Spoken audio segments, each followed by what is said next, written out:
4, Fervoroso, José Abierto, el 7, Supro, cierra la marcha el 5, Lillana en los competidores de la sexta carrera, que está en la recta final. Último 400 metros finales, el número 6, Muñeco, medio cuerpo de Cajazón, número 1, Royal Tiger, en la tercera ubicación se desempeña participante, número 2, el Valentino, defende los últimos 300 metros finales, el número 6, Muñeco, pero medio de ventaja ahora sobre el número 1, Royal Tiger, en la tercera ubicación se desempeña el número 4, Fervoroso, defende los últimos 150 metros finales, el número 6, Muñeco, pero medio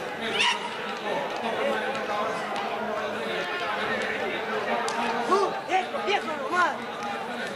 ¡Viejo nomás! ¡Viejo nomás!